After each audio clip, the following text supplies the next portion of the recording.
weeks left of the summer vacation, but in some ways, it feels like an extension of the school shutdowns that happened all across the United States in March. There's more family time, but for school, it's just weird not getting to seeing your friends face to face.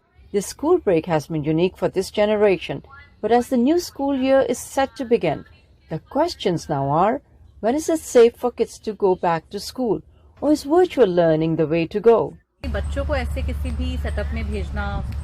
Sending kids to a setup where social distancing could not be followed, where a lot of kids from different families will come together, sounds risky. And as a parent and a doctor, I feel that should be the last step. While Arnav is looking forward to seeing his friends, he's also afraid of bringing the virus home. I'm scared of my family dying, like my elder people.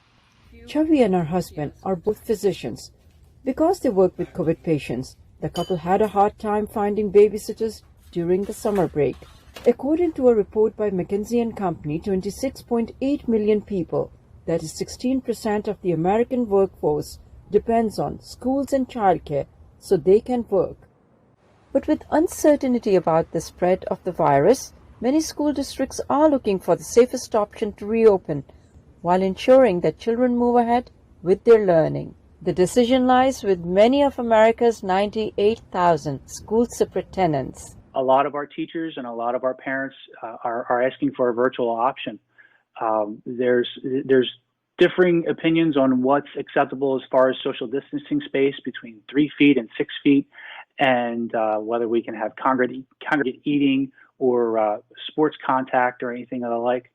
The lack of funding and resources poses a challenge for other school districts with limited resources. Harris's district has 1,000 students. 300 do not have computers at home, while 40 don't have access to the internet. There's also worry about the economic impact of not opening schools. Well, if we shutter schools, now parents are home with their kids and that they can't go to work. And now the food lines get longer and longer and longer. Despite all the uncertainty and stress, these high school students found joy, even though they graduated months behind schedule. We're thankful that we can have a graduation. Obviously, it's not the ideal situation, but we're making the most of it. The students are still hopeful despite the pandemic. Saba Shah Khan, VOA News, Voorhees, New Jersey.